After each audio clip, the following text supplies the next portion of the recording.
Something that happened to me very early on that got me into cannabis was my dad passing away from cancer. And it wasn't until probably 5 years ago when there was a survey study that came out that showed that cannabis helped pancreatic cancer patients with relieving pain, but also with treating the actual cancer. And it actually took like what was a 95% death rate roughly in the early 2000s to now, I believe it's less than like 75%.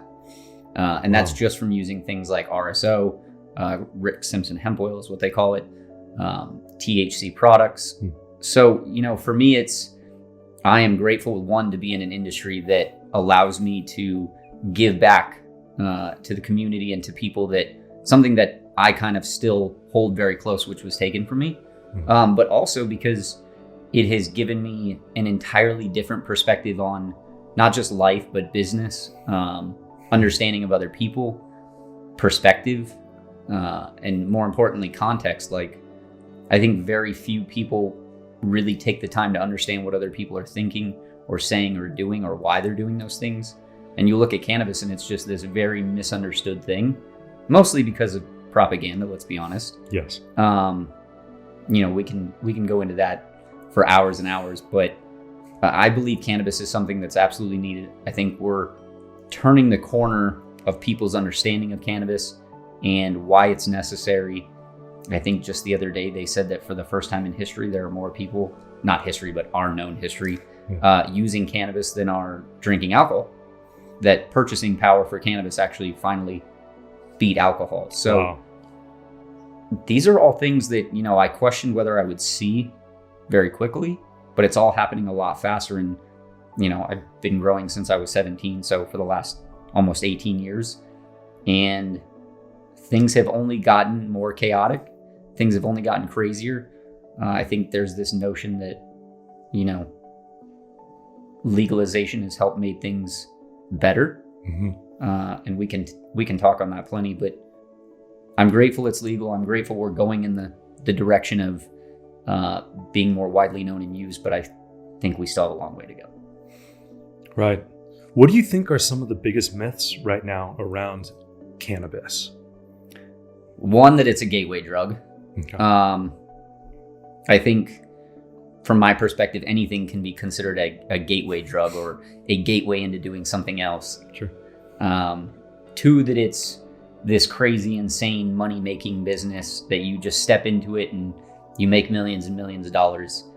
And three, that everybody that's a part of the cannabis industry is a good person or a person who's trying to help. That is probably the biggest flaw, in that the industry is very dark.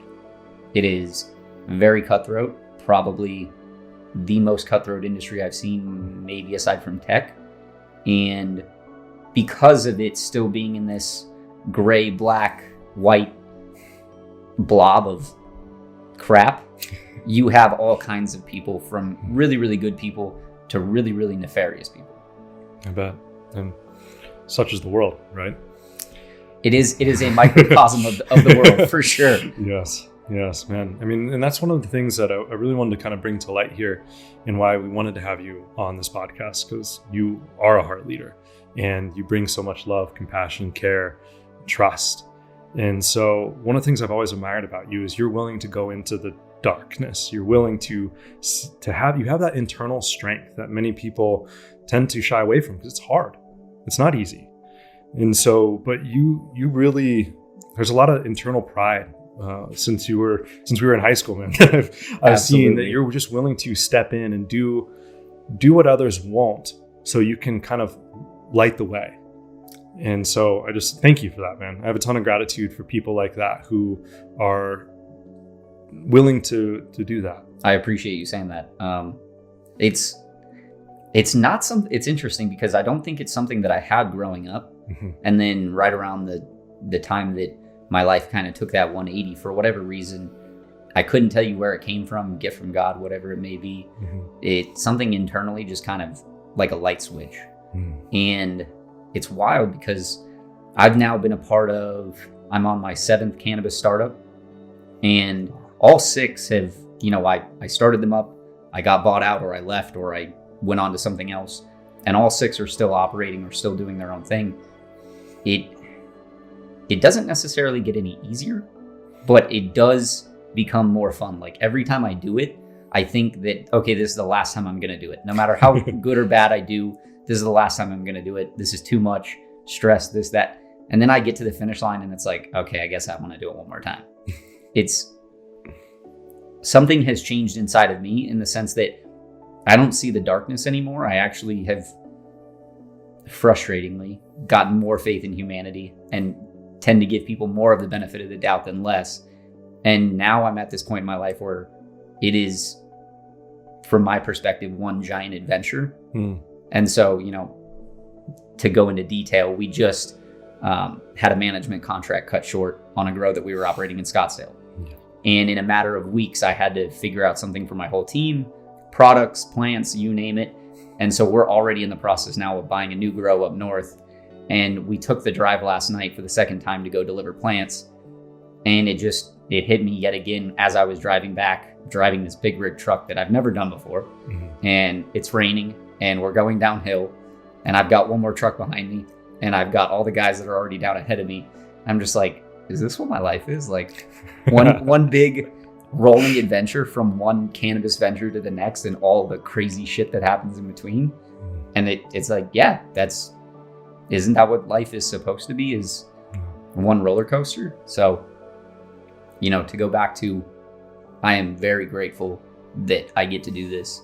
I'm very grateful that I love it as much as I do, because frankly, I see a lot of people that are just miserable every day. And even the guy who's selling us his grow, he was like, man, y'all are having too much fun. We were cursing and laughing and talking shit about the people that had screwed us over and this and that. And I just looked at him and I was like, people are too miserable nowadays. Like, have some fun with us. Yeah. Talk some shit with us. Like, we're just a bunch of guys. And yeah, I think, you know, for us, I don't look at the darkness anymore. I don't look at it like I'm lighting the way for anybody, although I have to sit back and take it in that I am and kind of give credence to that, because if you don't ever notice it, you don't ever think about it, you can maybe make the wrong decision. You can maybe let ego get involved. And so I do have a certain amount of pride in that, you know, I have a lot of people that depend on me. When it's time to go get something done, I go get it done. It doesn't always happen until the very last second. But what's funny is it always ends up happening. So yeah, grateful to do what I do and grateful to lead the way. And that's something I've had to battle internally with to accept, because I think some people are born leaders. Some people are made into leaders. I don't think I was born that way. I think I've had to figure it out.